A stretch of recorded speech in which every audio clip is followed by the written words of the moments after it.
Halo semuanya, selamat datang di segmen analisa. Kita update kembali terkait dengan kejanggalan dari kasus di Medan, Sumatera Utara.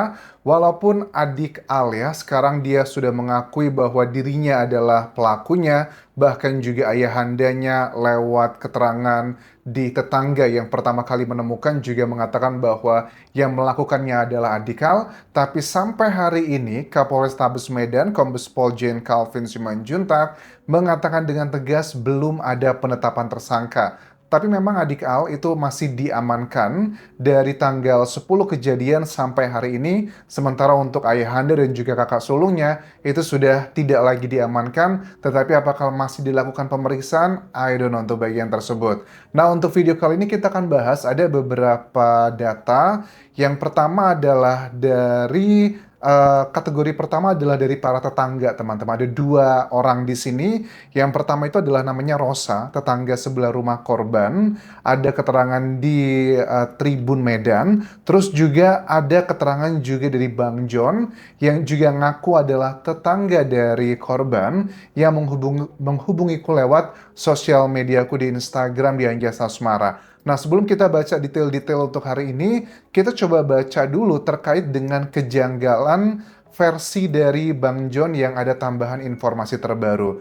Ini ada kecurigaan memang dari awal sampai sekarang, masyarakat itu mencurigai terhadap sang suami atau kepala rumah tangga, Alham Humala Siagian, karena dengan berbagai macam kejanggalan, misalnya ada luka tus-tus 20-an kali, apakah sang korban tidak melawan di malam itu, kok ini ngebuat secara logika tidak masuk akal. Cuman biarlah itu menjadi salah satu petunjuk nanti secara saintifik yang akan dibuktikan. Tapi kalau menurut Bang John ini ya, yang kirim pesan ke aku, ada info Bang dari temannya almarhum ibunya Al ya, adik Al.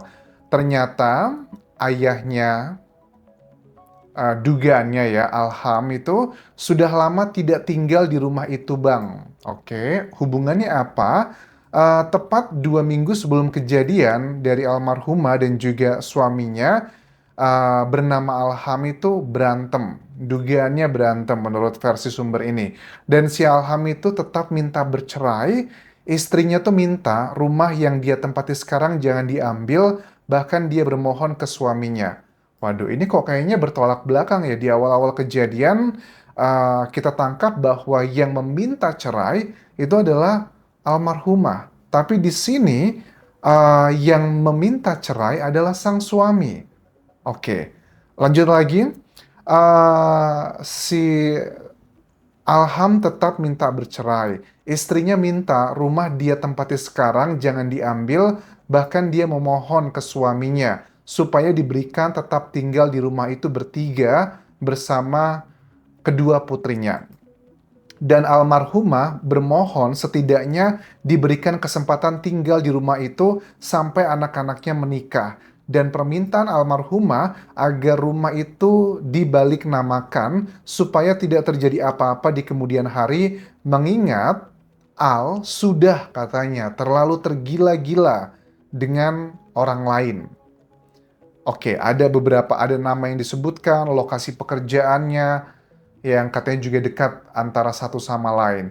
Cuman kalaupun betul ya terkait dengan permasalahan rumah tangga antara kepala keluarga dan juga korban ini, kita kan penyidik juga pasti bingung kan mencari tahu hubungannya apa dengan peristiwa ini. Tetapi paling enggak ini memberikan petunjuk bahwa statement yang dikatakan hubungan mereka baik-baik aja, klaimnya dari pihak suami, itu kan sepertinya ada banyak hal yang perlu dipertanyakan. Nah, sekarang coba kita dengarkan keterangan kedua dari tetangga korban atas nama Rosa. Ini aku dengarkan dari Tribun Medan, teman-teman. Nanti kita dengarkan ya suara, tapi kurang lebih rangkumannya seperti ini. Jadi Ibu Rosa ini ngaku jam setengah 5 pagi kurang lebih dia itu mendengarkan ada rumahnya itu suara yang kayak orang lari, karena rumahnya sama, tipikalnya punya loteng, ada suara naik turun tangga seperti kejar-kejaran. Dipikirnya waktu itu menurut Ibu Rosa tuh kayak tikus sama kucing gitu. Karena itu kan malam hari dia mau katanya mau ngaji, mungkin mau tahajud sebelum subuh. Nah, dia dengarnya setengah 5. Nanti kita bandingkan sama bagian yang kronologi awal-awal. Nah, terus dia juga mendengar katanya suara lirih terdengar, suara orang kayak minta tolong, tapi cuma sekali, dan itu kayak dia disiksa. Oke, coba kita dengarkan salah satu cuplikannya yang diputar di Tribun Medan ini, teman-teman. Nggak ada, kita nggak ada itu ya, seharian ketemu sama kayak kita jadi ngobrol kan nggak ada. Oh, Nggak ada. Orangnya tertutup. tapi kalau Nah, ya kan orangnya tertutup banget ya. Nggak kasih informasi, jadi cuman sedikit karena aku tetangga udah kayak adikku. Aku pas ngaji subuh itu mau azan, namanya kita mau sholat subuh kan bangun kan masih kondisi kan nggak paham ya. Nah, sesudah itu aku memang kurang sehat, agak flu. Nah, yang aku dengar itu dia kan ada loteng tuh rumahnya, sama kayak aku juga ada loteng, kayak orang kejar-kejaran naik turun duduk gitu. Nah, Kayak orang kejar-kejaran, karena rumahnya juga ada loteng naik gitu ya. Kok kejar-kejaran? Bukankah kronologi di awal dikatakan bahwa kepala keluarga tidurnya di lantai 2, korban dan kedua putrinya tidur di lantai 1, dan si kepala keluarga kan cuma dengar suara teriakan dari putri sulungnya, dia turun ke bawah. Tapi kok ada kejar-kejaran? Apakah ada perlawanan dari korban kepada adik Al yang dituduh adalah sebagai pelakunya? Tapi coba lanjut lagi. kenceng. Iya, apaan sih? Saya tanya suami, itu apa sih di atas? Kucing kali sama tikus biasa kan? Nah, abis itu sepi, nggak ada dengar suara lagi. Nah, aku keluar lagi mau di ruang makan. Maksud aku kan mau ambil anduk gitu kan atau apa gitu. Nah, aku dengar lagi suara, tolong, kayak orang udah abis disiksa gitu. Jadi suaranya itu Oke, katanya dia mendengar suara tolong kayak habis disiksa. Maksudnya gimana? Kan itu kan katanya suaranya lirih, tapi kok dia bisa mendengar ya? kayak sedih ya, Ti. berhenti gitu ya, Bu ya. Sekali aja. Tolong.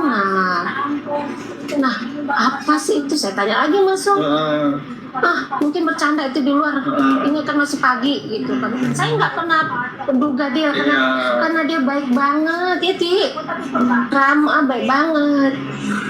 Kalau nggak dia yang telepon, aku juga nggak tahu seramnya apa di sini. Oke, jadi itu adalah secara singkatnya keterangan dari Rosa, tetangga dari korban yang tepatnya dia berada di sebelah kanannya atau sebelah kirinya, tapi tepat berbatasan dengan lokasi TKP. Dengan suara seperti itu, 4:30 pagi, ini yang menjadi salah satu teka-teki di video sebelumnya kita bahas, kenapa kok memilih sang suami itu menelpon rumah sakit atau ambulans dari rumah sakit Columbia yang jaraknya antara 19 sampai 23 menit. Kalau itu jam-jam padat, kalau di pagi hari mungkin ya setengahnya lah, bisa 10 atau 11 menit. Tapi kenapa tidak memilih rumah sakit Bunda Tamrin yang ternyata jaraknya cuma 5 menit aja dari lokasi TKP. Bahkan dari pihak keluarga korban eh, curiga gitu loh. Ngapain sih buru-buru nelpon ambulans misalnya begitu ya? Padahal tetangganya saja cukup ada di situ, tetangga pun tidak tahu ada kejadian tersebut. Bagaimana ceritanya tetangga itu tahu? Karena ada suara ambulans yang datang, kemudian masyarakat mendekat ke sana. Nah, di bagian kronologi itu sebenarnya ada beberapa yang cukup kita pertanyakan. Apakah betul menelponnya itu di rumah sakit yang lebih jauh? Apa alasannya? Apakah karena sudah ada kontaknya cuma itu doang, panik jadi nggak mikirin yang dekat? Apakah mungkin seperti itu? Atau ada salah satu indikasi juga bahwa dikatakan menurut salah satu keluarga korban kan bahwa supir ambulan tersebut pada saat datang ke lokasi TKP katanya masih melihat korban itu masih kayak ada gerakannya. Nah, ini kan unik. Terus kita coba simak nih ya, ada salah satu komentar di channel YouTubeku juga yang yakin bahwa memang pelakunya adalah adik Al. Justru Mas Anjas katanya, saya tuh yakin kalau pelakunya adalah adik Al karena tidak ada perlawanan, karena yang melakukannya adalah anaknya sendiri. Makanya dia pasrah begitu aja. Aku nggak ngerti ya logika berpikir orang mau kita sesayang apapun sama pasangan, anak, atau orang tua, jangankan dibegitukan, dicubit aja, kita udah pasti ngelawan loh. Tapi kok dikatakan justru karena pelakunya sang anak, makanya ibu nggak melawan dan pasrah. I don't think so. Sesayang-sayangnya orang, itu sampai, yaudahlah kamu mau ngapain aku, mau mukul, yaudah aku berikan. Apalagi pakai senjata tajam loh.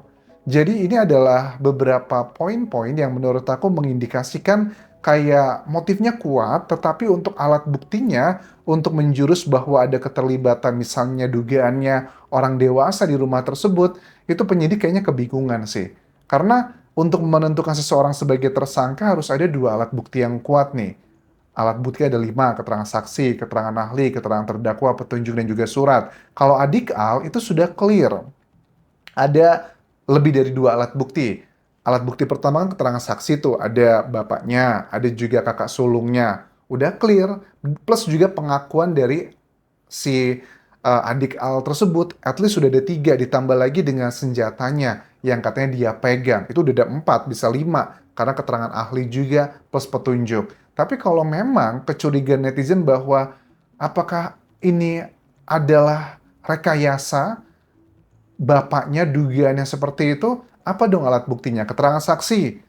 Anaknya tidak ada yang menuduh bapaknya melakukan tersebut karena mereka adalah saksi peristiwa, terus juga alat bukti keterangan ahli. Nah, ini bisa menjadi petunjuk dilihat dari ya jejak-jejak yang ada di tubuh korban.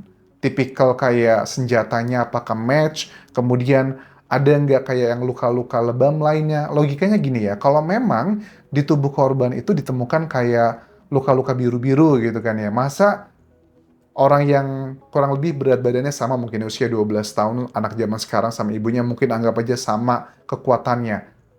Kan beda tuh ya pukulan dari perempuan dengan orang yang sudah dewasa. Jadi kalau secara motif ya tentang orang yang punya masalah sama korban yang ada potensi dia melakukannya, memang kita harus mengakui dengan drama-drama keluarganya sang suami itu ada kemungkinan ke arah sana. Tetapi kalau ditanya lagi dengan alat buktinya, ini sampai sekarang aku lihat penyidik kayaknya masih belum menemukan hal tersebut, dan itulah yang membuat alasan kenapa dari Alham Humala Siagian, suami dari korban ini, tidak dilakukan penahanan karena belum ada petunjuk awal yang merujuk bahwa dia adalah pelakunya. Beda cerita kalau nanti adik Al pada saat, I don't know ya, sekarang diamankan, dia tiba-tiba mengakui bahwa saya bukanlah pelakunya, tapi yang melakukan adalah misalnya A, B, C, dan D. Itu akan menjadi sebuah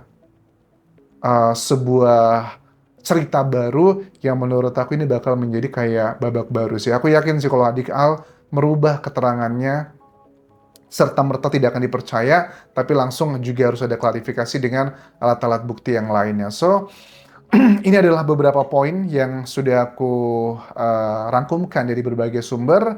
Sekali lagi, tidak ada bermaksud menuduh siapapun keluarga, cuma kita pengen tahu adalah penyebab, motif, dan juga pelaku sebenarnya. Begitu, kalaupun memang betul pelakunya adalah adik Al, ya sudah, kita harus terima semua itu karena memang itu adalah kenyataannya. Tapi dengan alat bukti yang kuat, masuk akal, dan saintifik. Tapi kalau ternyata adik Al itu adalah korban juga, di framing dari orang lain, kan kita nggak mau ya, dia udah kehilangan ibunya, sekarang dia juga mendapatkan musibah tersebut. Apapun faktanya, nanti kita akan dengarkan keterangan dari Kapolres Medan akan segera melakukan press release setelah mendapatkan hasil analisa dari psikolog dan juga tim dari KPAI di sana, apakah masuk akal atau enggak, itu nanti kategorinya sebagai alat bukti dari keterangan ahli. Terima kasih sudah menonton. Kalau ada update terbaru, kalian bisa kabari ke sosial mediaku, baik di Instagram, Facebook page, ataupun juga TikTok di Anjas Asmara. Sampai jumpa.